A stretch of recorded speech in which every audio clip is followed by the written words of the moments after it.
Olá pessoal, como vão vocês? Eu espero que estejam todos bem. Nós estamos aí passando por essa pandemia de coronavírus. Obviamente é preciso lembrar que as instruções são para que todo mundo fique em casa para tentar reduzir o espalhamento da doença e que assim o vírus siga o curso natural até que a comunidade em geral consiga desenvolver a imunidade natural que a gente vai desenvolvendo por essa infecção viral. Então, já que nós estamos todos em casa, por que não estudar um pouquinho sobre fotoluminescência e química computacional, não é? Eu decidi aproveitar esse tempo livre que apareceu inesperadamente, em vez de seguir com o próximo tema, que é fosforescência, falar um pouco mais sobre fluorescência. Porque desde o meu último vídeo tratando sobre fluorescência, isso foi, eu não sei, provavelmente no começo desse ano, de lá para cá eu pude aumentar minha experiência fazendo um trabalho mais sério com cálculos de fluorescência. Então, eu tenho algumas dicas que eu gostaria de passar para quem pretende fazer cálculos de fluorescência e que eu acho que vão levar a resultados melhores. Então, esse vídeo é uma continuação do vídeo anterior e dessa vez vai ser um vídeo mais focado em como obter resultados melhores e o que a minha prática do cálculo de fluorescência nesses meses me ensinou sobre como eu consigo obter resultados melhores. Ok? Então, vamos dar continuidade ao nosso vídeo. Eu vou escolher uma molécula simples para trabalhar, porque eu estou trabalhando do meu notebook. Vamos começar com o benzeno. Tenho que escolher uma molécula pequena, porque senão o meu notebook acaba não conseguindo fazer os cálculos em tempo hábil. Uma otimização geométrica prévia. Eu vou gerar um esqueleto de input básico para o Orca. def2tzvp vai ser minha base. Cálculo de single point, tudo bem. Isso não vai dar certo agora, porque eu preciso escolher qual é o funcional. Vou trabalhar com PBE0, só porque eu não quero continuar usando o B3Lip. Tight, como critério de convergência do SCF.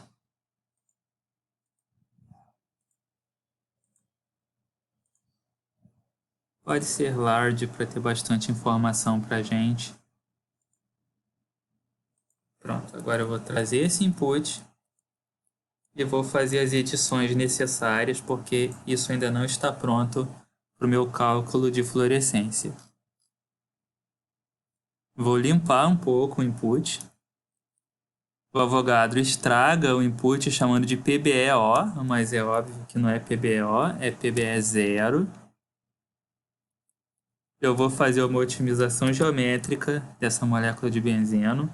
E vocês devem lembrar do último vídeo que para fazer o cálculo de fluorescência eu vou utilizar o módulo ESD do Orca, o Excited State Molecular Dynamics, desenvolvido pelo Bernardo de Souza, que é um excelente químico computacional daqui do Brasil. Eu preciso das hessianas após essa otimização geométrica. Então, na otimização geométrica utilizando o PBE0, eu posso utilizar o cálculo de frequência analítica, faz com que esse cálculo seja um pouco mais rápido. Eu vou utilizar a base df2tzvp. Eu posso diminuir um pouco essa função de base, cortando as funções f dessa função de base. Eu tenho que corrigir esse problema do Avogadro com a base auxiliar. Vou deixar o padrão do Orca aqui para ficar mais rápido.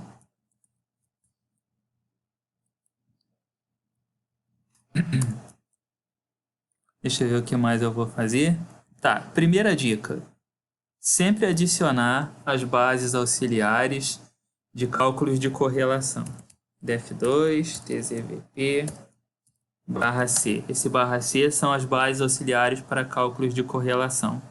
Eles vão ser importantes de ser adicionados, porque mais tarde, se você cair em algum caso especial de cálculo da fluorescência, vai acabar sendo necessário que você tenha hessianas que trazem essa informação.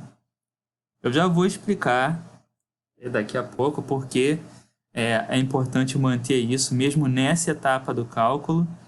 A gente vai ver isso daqui a pouquinho, mas por enquanto acreditem em mim. Colocar a base auxiliar com correlação vai fazer diferença para as próximas etapas do trabalho. Então, é isso. Esse cálculo é uma otimização geométrica do benzeno, utilizando o funcional PBE0, otimização geométrica, com cálculo de frequência para gerar as hessianas, que são necessárias para as próximas etapas. Estou utilizando uma base pequena, um pouco menor do que a DF2-TZVP, uma base auxiliar /J. Também estou adicionando uma base auxiliar que tem parâmetros de correlação eletrônica, importante para as próximas etapas do cálculo, não necessariamente agora, mas é bom que as suas hessianas sejam construídas com ela fazendo parte. Large print mostrando muita informação, RJ cos X para acelerar o cálculo e SCF setado para tight para me dar um SCF com valores um pouco mais confiáveis.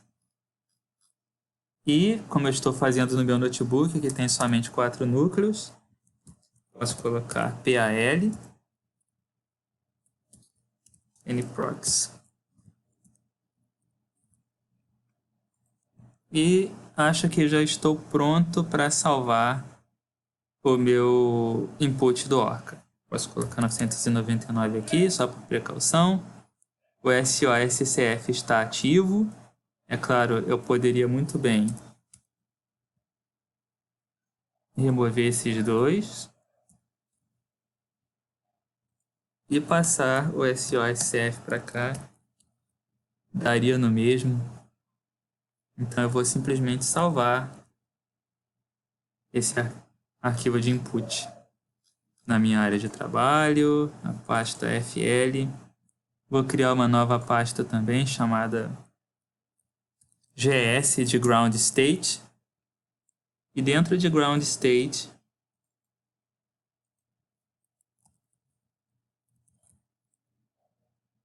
benzeno.imp. Já estou ali dentro da pasta. Já posso colocar meu cálculo para rodar para que eu obtenha as hessianas do estado fundamental do benzeno. Mas tem que ser uma hessiana do estado fundamental otimizado. Então, orca.exe.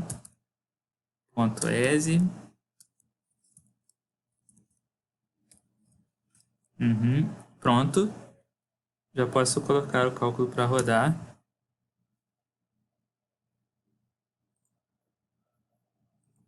Ele já começou.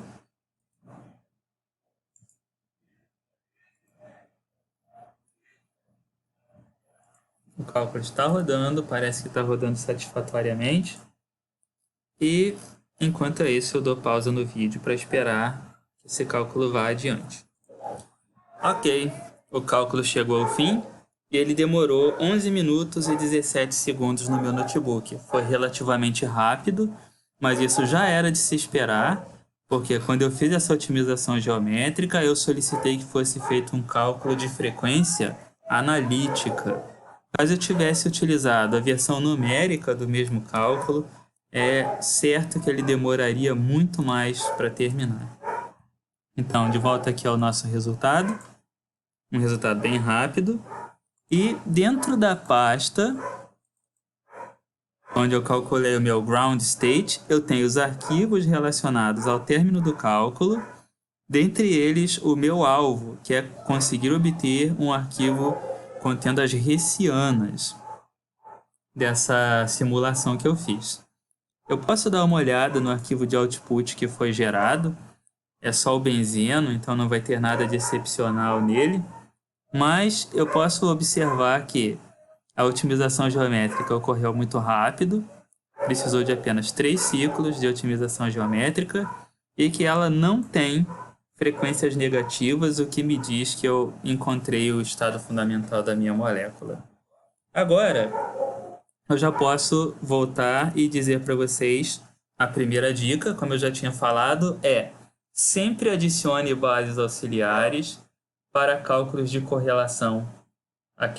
Essas bases auxiliares contendo barra C são essenciais para que a hessiana de vocês tenha informações que são importantes para o cálculo da dinâmica eletrônica. Essas bases de correlação, elas são utilizadas para quando eu faço correções perturbacionais, para quando o movimento dos elétrons influenciam os outros elétrons, para quando a movimentação dos elétrons, as pessoas não gostam desse termo, mas eu vou usar assim mesmo, quando a nuvem eletrônica se mexendo faz com que as interações de um elétron com o outro acabem perturbando o comportamento de um elétron específico. Então, utilizo aqui as bases para cálculos de correlação. É importante, posteriormente, eu não devo esquecer disso, porque isso vai me dar resultados melhores. Eu vou agora passar para a parte do cálculo de encontrar o estado excitado do benzeno. Eu vou criar aqui uma pasta, onde eu vou guardar os meus arquivos do Excited State. Eu vou chamar essa pasta de ES. Então, vamos lá na pasta ES. Antes de mais nada, algumas observações sobre o cálculo do Excited State. Esse cálculo de Excited State, deixa eu limpar essa bagunça. Esse cálculo do Excited State significa que eu vou pegar a geometria que eu obtive para o meu estado fundamental. Meu computador está um pouco lento, vamos lá, pronto. Vou pegar a energia do meu estado fundamental e vou comparar e otimizar para uma geometria no meu estado excitado. Como eu estou fazendo um cálculo de fluorescência, quase todas as vezes eu vou estar interessado no meu primeiro estado excitado, passando daqui do S0, também posso chamar de ground state, para o meu S1, que é o meu excited state.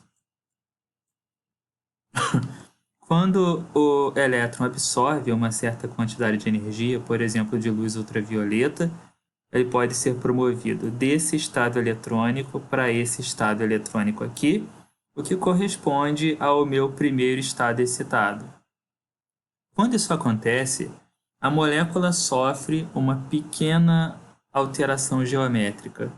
Então, se eu comparo a geometria otimizada do meu ground state, do estado fundamental, com a geometria otimizada do meu estado excitado, do meu primeiro estado excitado, acontece uma pequena variação geométrica quando comparados. Isso acontece muito rápido, então, normalmente, a variação geométrica vai ser muito pequena. Não existe um grande time frame, um grande espaço de tempo para que a molécula consiga se conformar para coisas muito mirabolantes quando você passa daqui para cá. Então, normalmente, ao fazer essa otimização geométrica, a sua molécula vai mudar para alguma outra coisa, porque o estado eletrônico mudou, agora você se encontra no estado excitado, mas essa variação geométrica ela tem que ser pequena. Então, se eu comparo as duas estruturas, o meu RMSD, Root Mean Square Deviation, tem que ser pequeno, tá? Então, a variação geométrica do estado fundamental para o estado excitado geralmente não vai ser muito grande. Se você fizer uma otimização geométrica, como o que nós vamos fazer agora, para encontrar a geometria do estado excitado, e encontrar um RMSD muito grande, é muito provável que alguma coisa errada aconteceu. É importante frisar que encontrar a geometria do estado excitado nem sempre é possível. Em nem todos os casos você vai de fato conseguir encontrar essa geometria, porque se trata de um cálculo muito complexo de ser feito mesmo quando você está utilizando DFT. Se a sua molécula for muito grande, próximo de uma centena de átomos, você provavelmente não vai querer fazer esse cálculo para tentar encontrar a geometria perfeita do seu primeiro estado excitado. Existem coisas que nós podemos fazer para compensar por essa dificuldade. Eu vou falar sobre isso mais perto do final do vídeo, mas o que eu quero dizer agora é otimização geométrica para o primeiro estado excitado geralmente vai ter pequena variação geométrica com relação ao estado fundamental, mas agora é óbvio, o seu elétron não se encontra mais no estado fundamental. Você promoveu ele para algum estado excitado. E como nós estamos falando de fluorescência, na grande maioria dos casos você está interessado só em uma transição que acontece do fundamental para o primeiro estado excitado. Isso vai ser o suficiente na maioria dos casos. Eu vou me basear no input que eu usei para calcular o meu ground state. Então eu posso copiar esse input, vou criar um novo arquivo. Eu vou preferir uma geometria já otimizada do meu ground state. Eu já tenho a geometria pronta aqui. Como vocês viram, esse é o estado fundamental do benzeno. Posso pegar as coordenadas e simplesmente colo aqui. Agora, deixa eu ver se está tudo ok. Eu não vou mudar nada nesse caso. Eu quero continuar com o mesmo nível de teoria, vou continuar rodando o cálculo no meu notebook, mas dessa vez eu vou adicionar o bloco que me permite chegar na geometria do primeiro estado excitado. Para isso eu vou utilizar TDDFT.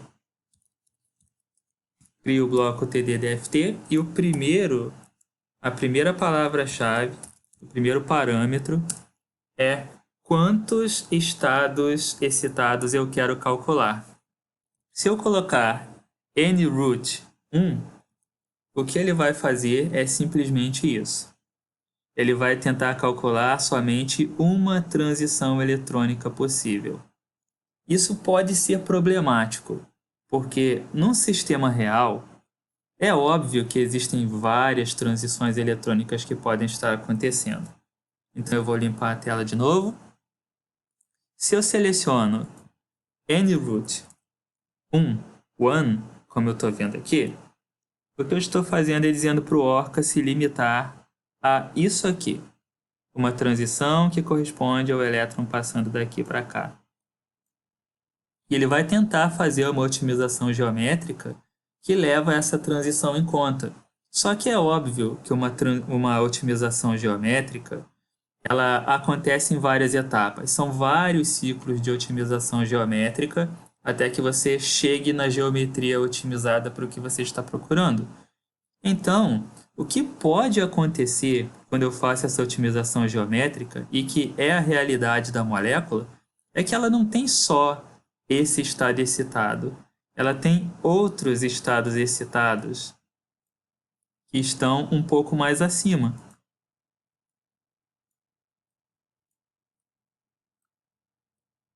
Quando eu faço uma otimização geométrica, é óbvio que a energia dos elétrons vai mudando passo a passo. Então eu faço o primeiro ciclo de otimização geométrica, depois o segundo ciclo de otimização geométrica, depois o terceiro ciclo de otimização geométrica, e nada me garante que esses níveis de energia vão permanecer como eles estão aqui. Pode muito bem acontecer de que, se esses níveis de energia forem próximos o suficiente, vai acontecer uma inversão dos estados energéticos que eu estou tentando otimizar.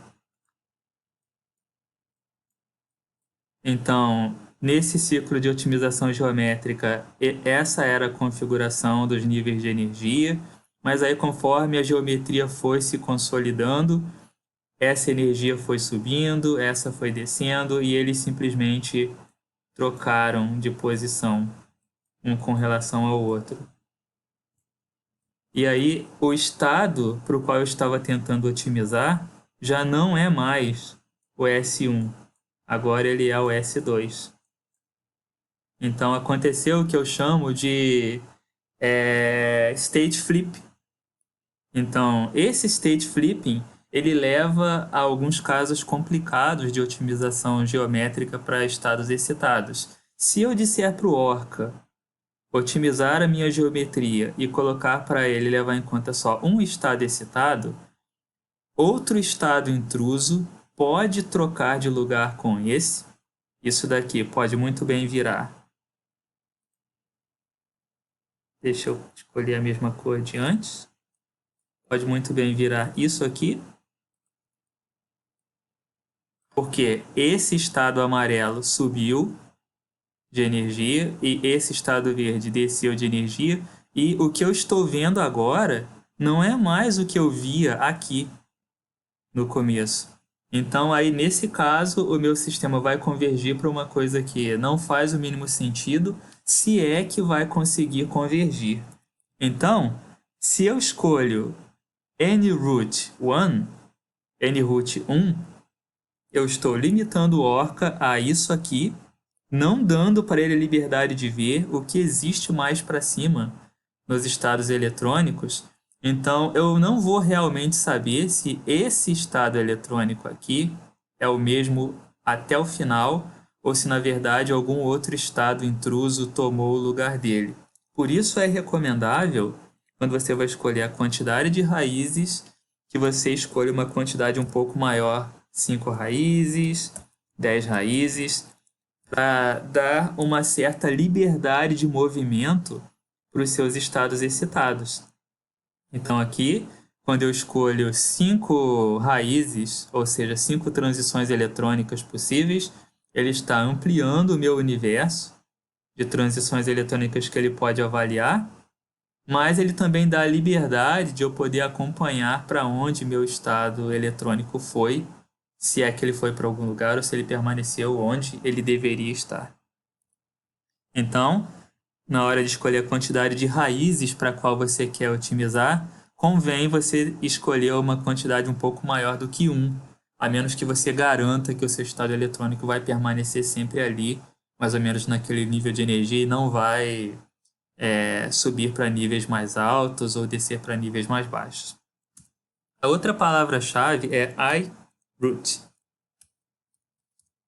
onde eu digo para qual estado excitado eu quero otimizar minha geometria. Eu quero o primeiro estado excitado. É óbvio que eu poderia procurar o segundo estado excitado, o terceiro estado excitado, o primeiro, o segundo, o terceiro, qual eu quisesse. Mas como eu estou fazendo um cálculo de fluorescência bem simples, e eu sei que é o primeiro estado excitado envolvido, eu quero uma transição de S0 para S1. Então, eu só digo que eu quero o meu alvo é a geometria do primeiro estado excitado. Então, é isso que você faz aqui. Eu defino para qual estado excitado eu quero otimizar o meu sistema. Agora, TDA é um método de acelerar o cálculo das transições eletrônicas. Se você faz uma aproximação em qualquer cálculo em química computacional, é óbvio que você perde precisão. Quanto mais rápido, geralmente menos preciso. Então você pode escolher em desativar a aproximação TDA ou você pode deixar ela ativada. É importante lembrar que se você escolher desativar a transição TDA, o seu cálculo vai demorar muito mais. Pode demorar 10 vezes mais, 20 vezes mais. Eu tenho visto, por exemplo, um cálculo que terminaria em questão de 2 horas com TDA ativo.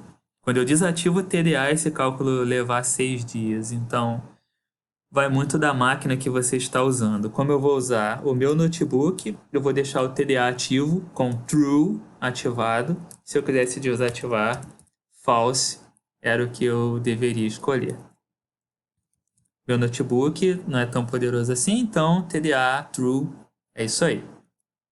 A outra palavra-chave que pode ser importante é follow I root.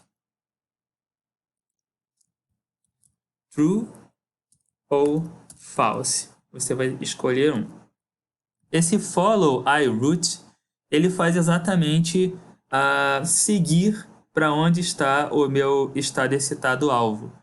Eu digo para ele, follow I root true, verdadeiro. Então ele vai marcar o meu estado excitado alvo e vai literalmente ficar prestando atenção para onde esse estado excitado vai. Se ele trocar de posição, ele vai me avisar no meu output que agora o S1 aqui não é mais quem eu pensava que era. Que o meu S1 virou, na verdade, agora um S2. Então, se você quiser fazer esse acompanhamento de se o seu estado excitado inicial, o primeiro estado excitado inicial, virou o segundo estado excitado, terceiro, quarto, você vai dizer follow I root true, mas você sabe que fazendo isso, seu cálculo vai demorar mais também. Pode demorar muito, muito mais. Como eu vou fazer um cálculo do benzeno, que é uma estrutura bastante simples, eu posso simplesmente não utilizar o follow I root, porque essa estrutura se comporta relativamente bem. Se você está lidando com um caso mais complexo, o follow I root pode ser importante para você saber se você está encontrando o que você espera que encontrou. Eu fecho o bloco. Então, só recapitulando, eu vou utilizar o bloco TDDFT, na verdade, calculando uma transição eletrônica, como se fosse um mini espectro ultravioleta, um mini espectro de absorção, com 5 transições eletrônicas, otimizando a minha geometria para o primeiro estado excitado com aceleração TDA. As palavras-chave aqui em cima não mudam, continua sendo uma otimização geométrica. Eu continuo calculando uma frequência no final, porque eu quero as hessianas, é isso que me interessa. São as hessianas da estrutura otimizada para o meu primeiro estado excitado. E uma notícia ruim é que, como eu estou aqui calculando essas transições eletrônicas e fazendo otimização geométrica para o primeiro estado excitado, o cálculo de frequência vai ser feito numericamente. Então, embora eu tenha colocado frac aqui, na hora do cálculo ele vai se converter para num frac. E esse cálculo vai demorar bastante mais do que o que nós vimos no cálculo anterior, que eu podia fazer o cálculo de frequência analiticamente. Então, eu vou simplesmente salvar esse input.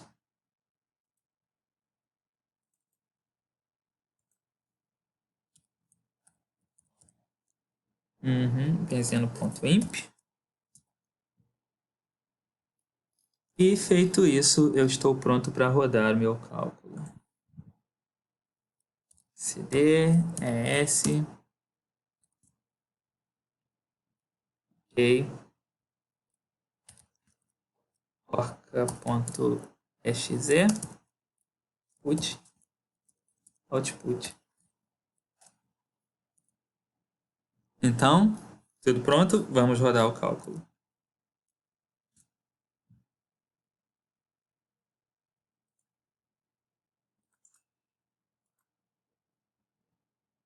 Vamos observar a formação do início do output, só para confirmar que tudo está correndo bem.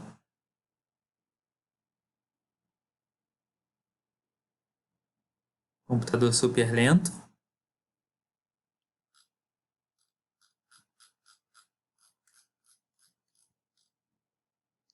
Aconteceu algum erro?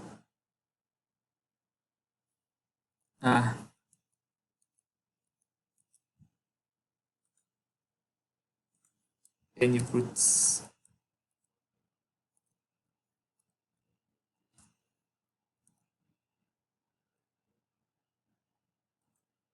Acontece nas melhores famílias, né? Vamos ver se é isso mesmo. É. Dessa vez ele não reclamou e o cálculo está prosseguindo. Isso deve levar bastante mais tempo do que o cálculo anterior, então eu vou parar o vídeo agora e eu volto quando o cálculo tiver terminado. A gente se vê daqui a pouco. Ok, o cálculo terminou, levou 2 horas e meia, praticamente. 2 horas e 36 minutos e 52 segundos. O que nós temos ao fim desse cálculo é um cálculo de espectro vibracional normal, como era de se esperar, em que eu tenho as frequências, foi um estado fundamental, não tenho nenhuma frequência negativa.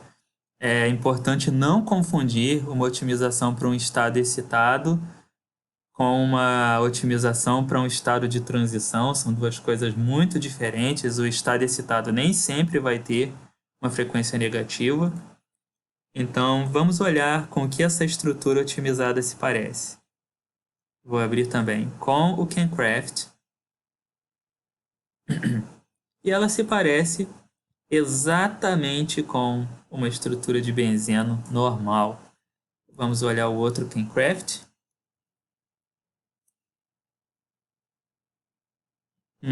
Aqui, esse é o benzeno do estado fundamental, esse é o do estado excitado.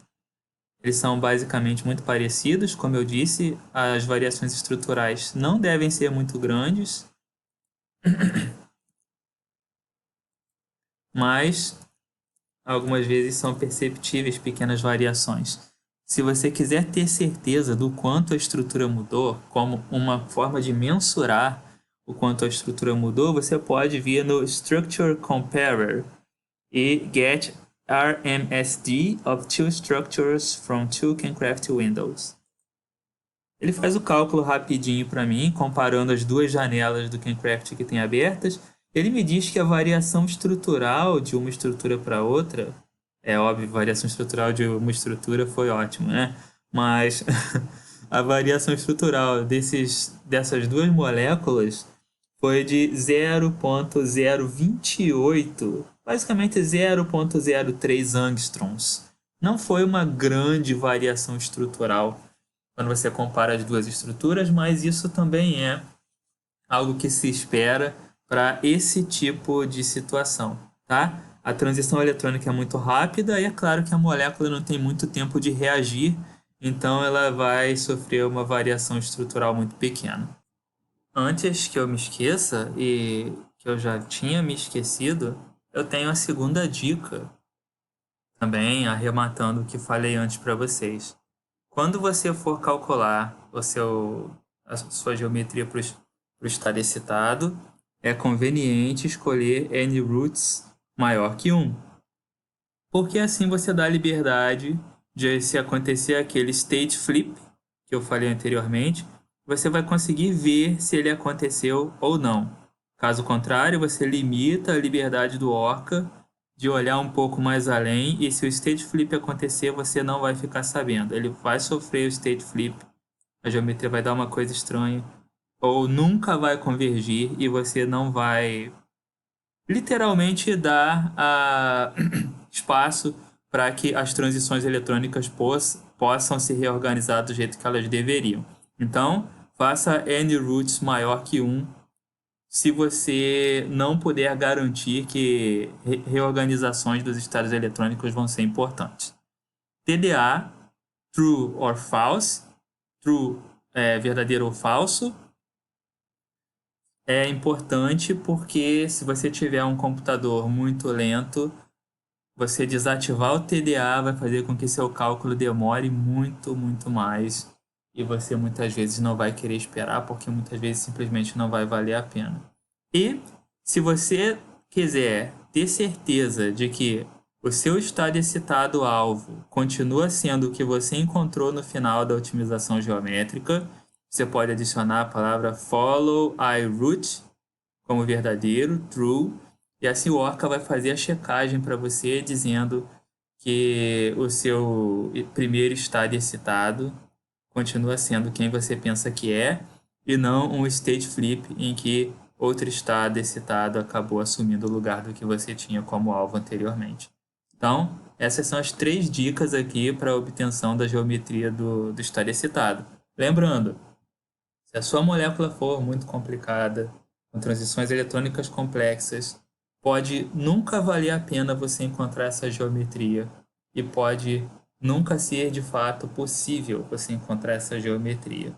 Aí, para isso, existem outras técnicas. Para os casos impossíveis, existem algumas extrapolações que podem ser utilizadas, mas isso nós vamos ver na próxima sessão, daqui a pouco. Agora que nós temos aqui dentro também a minha hessiana, eu posso criar a pasta onde eu vou fazer meu cálculo de fluorescência. FL. Vou levar a hessiana do meu ground state para cá.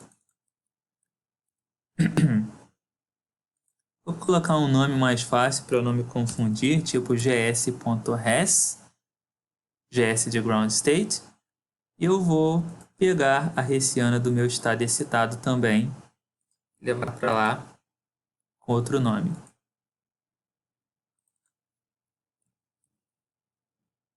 E vou chamar essa de es.res. Eu vou, então, começar agora a fazer o meu input para fazer o cálculo de fluorescência, já tendo as hessianas necessárias do ground state e do excited state para minha molécula. De novo, eu vou me basear no input que eu já tenho. Pode muito bem ser esse daqui. A geometria tem que ser a otimizada do ground state. Eu sei que essa daqui já é a geometria otimizada do ground state, eu peguei ela antes. E vou criar um novo arquivo de input. E aqui eu vou fazer as alterações necessárias.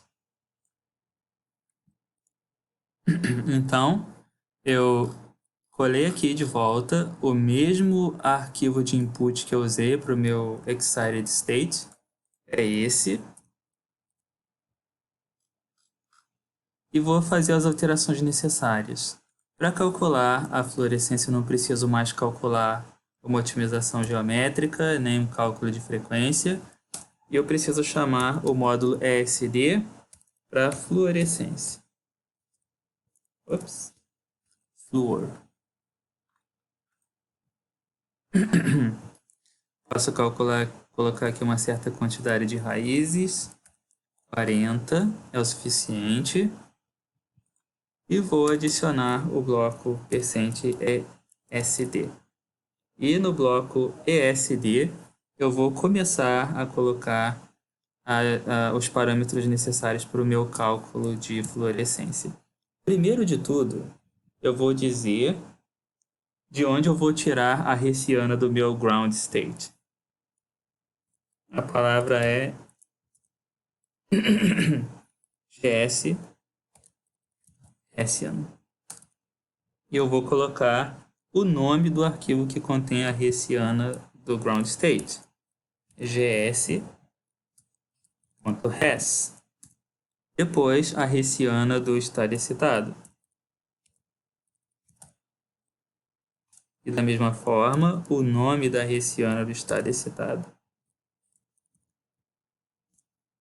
Agora, eu vou dizer a metodologia que eu quero que ele use para o cálculo dessas transições eletrônicas. Eu não vou entrar em detalhes aqui, isso fala na documentação do módulo ESD, mas do HT True, porque geralmente ele calcula o espectro de fluorescência, o espectro de emissão baseado em duas componentes. Se eu colocar false, ele vai usar uma componente só, e do HT ele vai usar duas componentes para gerar o espectro. Lines.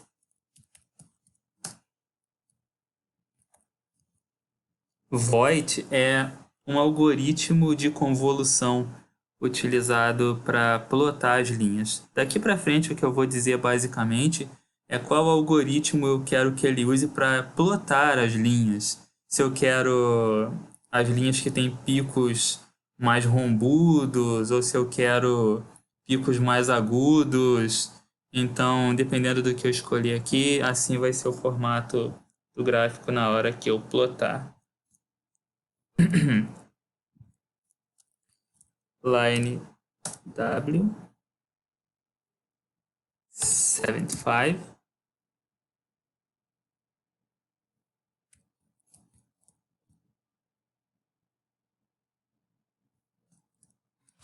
200 e, muito importante, qual unidade você quer utilizar na hora de gerar seu espectro. Você quer gerar ele em centímetros a menos 1, você quer gerar ele em nanômetros, você diz aqui. Eu prefiro em nanômetros, mas você pode dizer se você prefere ele em centímetros a menos 1, você não coloca nada e ele vai entender. Então todo o resto permanece igual. A única coisa que eu fiz foi apaguei que eu não quero mais uma otimização geométrica, nem um cálculo de frequência. Chamei o módulo ESD, aumentei a quantidade de raízes aqui, continuo querendo como alvo meu primeiro estado excitado, TDA true para acelerar um pouco os cálculos. Estou dizendo de onde vem a hessiana do ground state, de onde vem a hessiana do excited state. Estou dizendo para ele utilizar HT com duas componentes na composição do espectro de emissão. E aqui são coisas relacionadas a como serão as linhas do espectro, tá? As linhas com mais peso, menos peso, mais agudas ou menos agudas. E por fim eu digo qual é a unidade que eu quero que ele use para gerar esse espectro. Eu prefiro nanômetros, então NM. Vou salvar aqui em FL. Vou chamar de benzeno mesmo. Novamente, não é um cálculo rápido, feito numericamente. Então, é questão de esperar bastante. E se você tiver uma molécula grande, pode demorar muito tempo. Para ter uma noção da quantidade de tempo que isso pode levar, trabalhando num computador com 12 núcleos, 64 GB de RAM, para uma molécula com aproximadamente 80 átomos, eu levei 20 dias fazendo esse cálculo.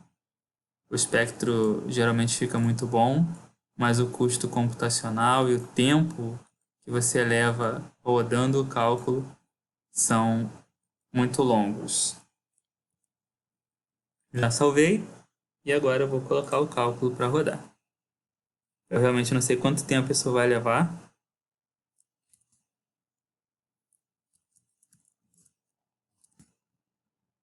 Tenho aqui o arquivo de input, as duas hessianas, orca.exe, orca.exe.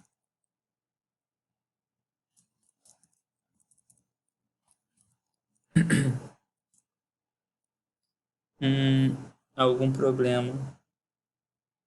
Um erro de digitação. Não tem H em void. Sempre um erro de digitação.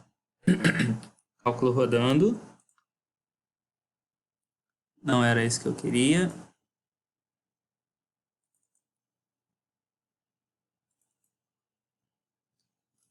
Arquivo de output, cadê?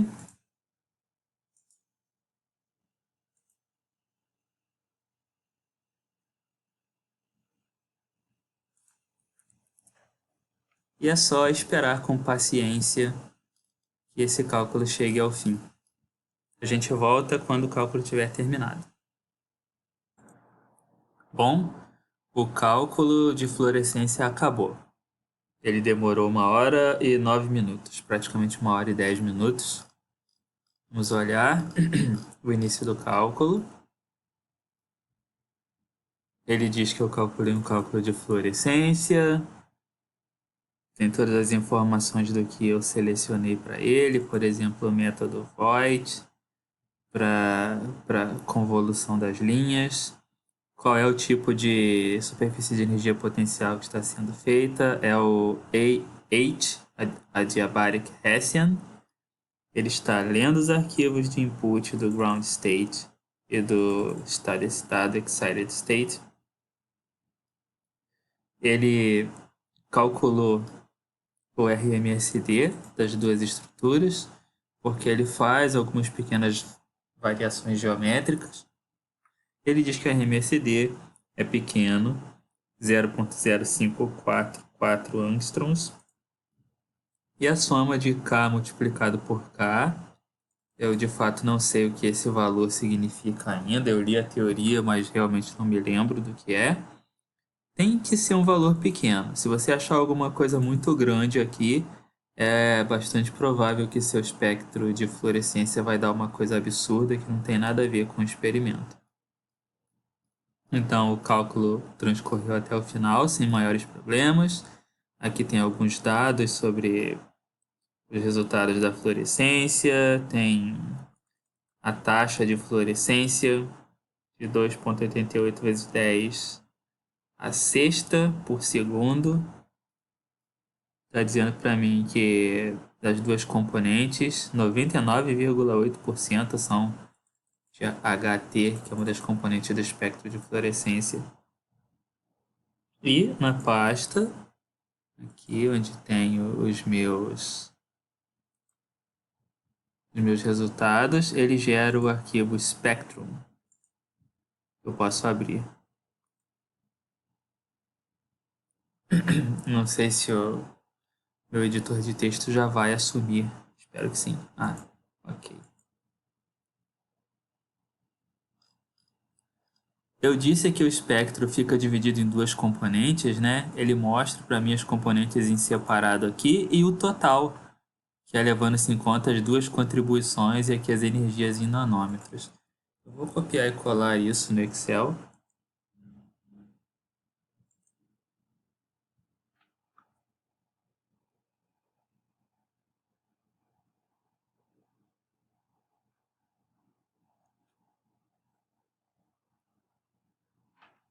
Fazendo assim fica mais fácil de eu catar só o que eu quero. Se eu precisar fazer alguma modificação em alguma dessas componentes, eu posso fazer facilmente no Excel. Então, vou colar aqui o resultado do arquivo .spectrum.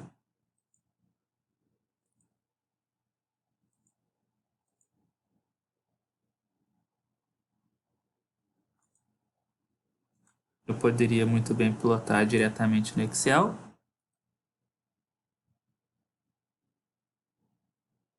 Tem tanta coisa aberta que meu computador está sofrendo.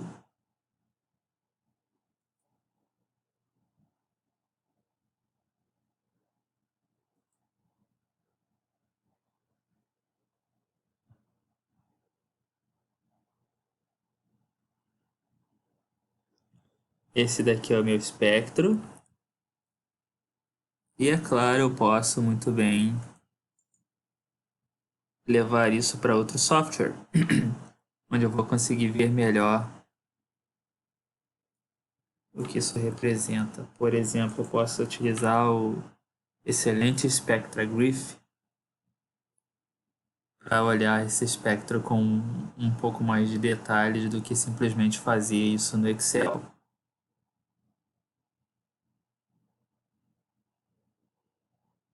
Esse software é grátis, você pode usar sem restrições, confirmando que é para trabalhos acadêmicos.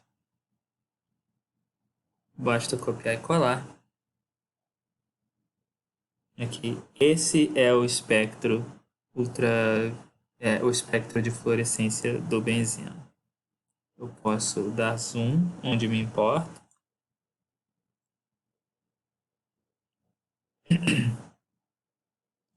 Ok, tá aqui por volta de 245, o maior dos picos. Eu tenho esse espectro plotado em algum canto aqui. Fluorescência caiu aqui por volta de 270, 280, mas reparem que ele conseguiu representar perfeitamente as características do espectro. Esse benzeno, ele está na fase gasosa. Eu não apliquei nenhum solvente. Esse que está representado aqui, ele está em água. Benzeno em água. Ele está falando aqui, essa é a fonte, se vocês quiserem baixar. Então, esse espectro de fluorescência do benzeno está descrito nesse artigo de 1976. É um artigo bastante antigo, mas também o benzeno é uma molécula simples.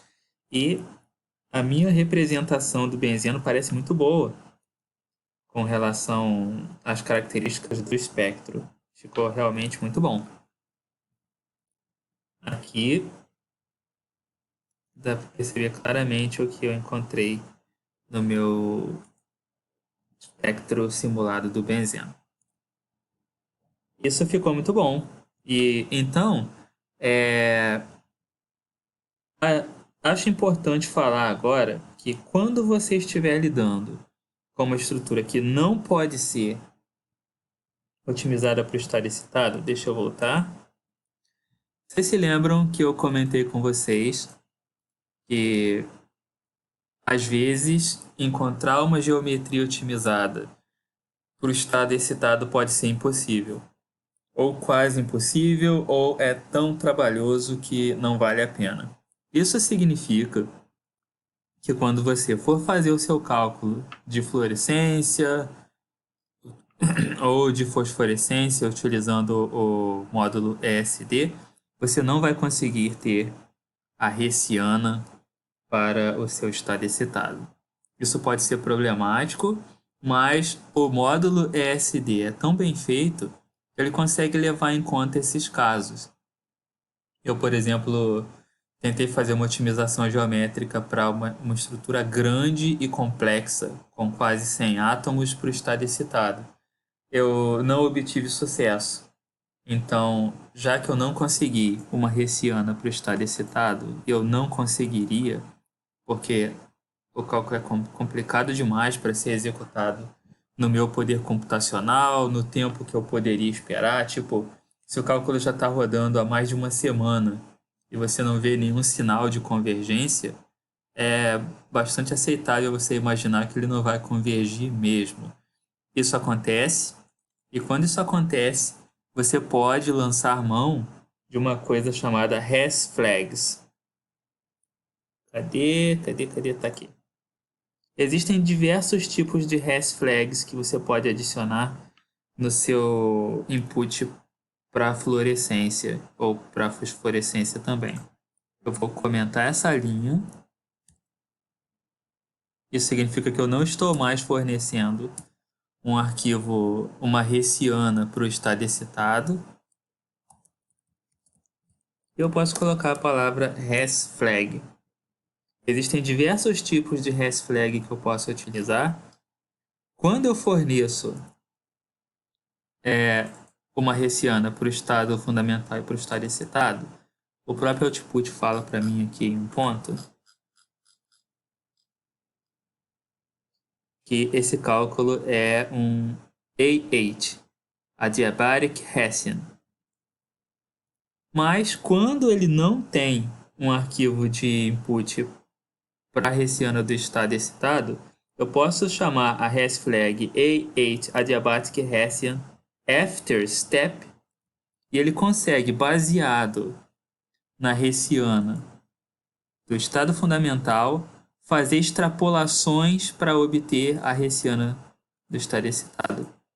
Então, eu vou colocar aqui A8 AS. Adiabatic Hessian after step. Então, se eu salvar esse arquivo, eu volto na pasta, eu vou deletar aqui a minha hessiana do estado excitado, essas duas, para provar para vocês que ela não existe mais. Eu posso rodar esse mesmo cálculo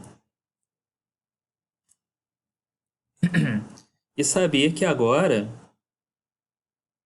o módulo ESD ele vai, utilizando extrapolações e estatística e métodos muito inteligentes, extrapolar essa hessiana do estado excitado, utilizando como base a hessiana do estado fundamental. Ele vai fazer pequenos deslocamentos na estrutura e ele vai, com algumas das hash flags disponíveis, conseguir, por exemplo, dizer se o espectro vibracional mudou muito em comparação de uma ou outra estrutura.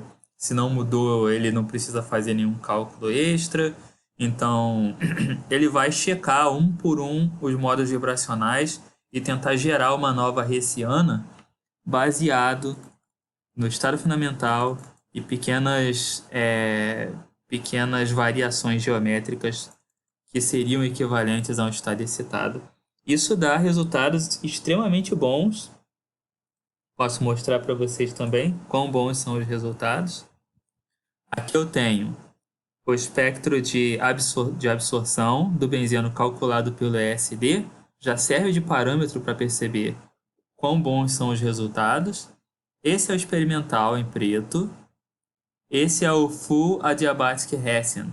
É quando eu forneço a hessiana do estado fundamental e do estado excitado. Eu posso perceber que eles são muito bons em comparação com o espectro experimental. Mas se eu utilizar o Adiabatic Hessian After Step, sem fornecer a hessiana do estado excitado, ele também vai ficar muito bom. Né? Quero dizer, não está tão bom quanto o azul, o Full AH, mas o AHAS, em que ele fez as extrapolações para obter a hessiana que eu não conseguiria obter do jeito tradicional, otimizando a geometria, também está muito bom quando comparado aqui com o experimental. E tem a hash flag VG, que realmente não é também, acho que é vertical gradient, alguma coisa assim. Não é tão bom assim, porque realmente é uma aproximação mais crua. Então, o que nós fizemos foi utilizar uma das hash flags disponíveis aqui na AHAS para que ele tente extrapolar, obtendo uma hessiana do estado excitado, já que em alguns casos obter a geometria para depois ter a hessiana não vai ser praticamente possível. Existem várias hash flags possíveis. A gente também tem UFBS e a gente tem UFAS, Updated Frequencies After Step e Updated Frequencies Before Step. Então, são todas hessianas que eu recomendo que vocês leiam o manual do Orca. A seção é 8.21.1.4 e experimentem as hessianas com várias situações diferentes e vocês vão ver que acaba valendo a pena. Quando você tem casos complicados demais, vale mais a pena utilizar uma hash flag do que, de fato, passar pelo processo longo que nós acabamos de fazer.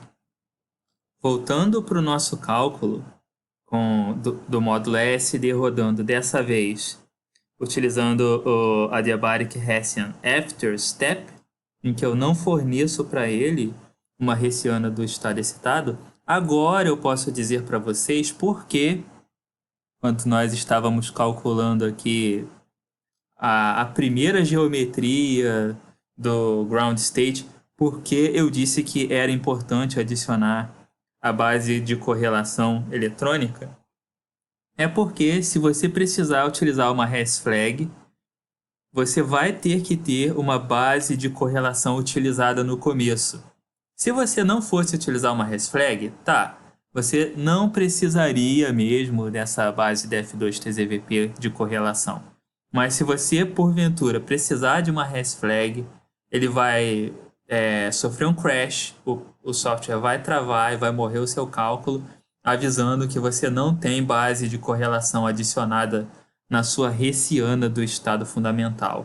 Então, quando você começar o seu cálculo, é uma decisão inteligente se você já começar adicionando lá as bases de correlação desde o princípio. Porque senão, você depois não consegue otimizar para essa geometria, sua molécula pode ser complicada demais, aí seu cálculo vai dar pau, vai dar crash, vai morrer o seu cálculo e você vai ficar meio perdido, assim como eu fiquei algumas vezes sem entender o que estava acontecendo. Era isso. Para que ele consiga fazer os cálculos de transição eletrônica, tem que levar em conta a movimentação dos elétrons. E isso só vai ser possível, mesmo sendo uma extrapolação, se você tiver adicionado uma base de correlação eletrônica. Se você não fizer isso, o software simplesmente vai travar e mandar algumas mensagens de erro para você. Olhando aqui no nosso output, ele já começou e vai passar por todo o processo de fazer o cálculo das hessianas, mas dessa vez com uma geometria aproximada. The geometry is being displaced to its center of mass, displacing the ES geometry, rotating the excited state geometry. Tudo isso são alterações, pequenas alterações feitas automaticamente pelo software para tentar chegar perto do RMSD que nós teríamos se a gente tivesse realmente calculado a geometria. Não sei se vocês se lembram o valor que nós vimos anteriormente, quando nós calculamos todo o processo, o RMSD foi de cerca de 0,05, alguma coisa assim. E através de uma estimativa, ele conseguiu chegar num valor muito bom de 0,050, que é muito, muito, muito, muito próximo do valor que nós obtivemos anteriormente, quando nós de fato otimizamos a geometria do estado excitado. Então, as suposições do software para a geometria do estado excitado, para conseguir então extrapolar e obter uma hessiana para esse estado excitado, sem eu de fato ter otimizado a geometria para o estado excitado, sem eu de fato ter a hessiana do estado excitado, esse RMSD tão parecido com o que eu obteria se eu tivesse mesmo feito todo o processo, mostra para mim que as suposições do software são muito boas. Obviamente, esse processo vai demorar bastante. Dá para ver aqui que ele vai calcular 72 deslocamentos da estrutura, mas se eu nunca conseguiria a geometria necessária, e ele consegue fazer essa estimativa com uma coisa boa, acaba valendo a pena. Então, eu acho que isso encerra para a gente aqui os nossos vídeos falando sobre fluorescência. Não tem muito mais coisas que eu poderia passar sobre esse assunto. Eu acho que nós estamos bem para seguir no nosso próximo vídeo falando sobre fosforescência. O vídeo de fosforescência basicamente encerra a parte de espectro de absorção e de emissão, eu acredito, e eu posso começar a falar sobre magnetismo, que é o que eu realmente trabalho, e o que eu tô doido para poder abordar nos nossos vídeos, mas eu não fiz ainda até hoje. Então, eu espero que vocês tenham gostado, que vocês aproveitem as dicas, mesmo sendo um vídeo tão longo, e a gente se vê a qualquer momento, talvez em breve, já que eu estou em uma pseudo-quarentena de coronavírus, já que eu continuo trabalhando normalmente. Então, um abraço e até mais.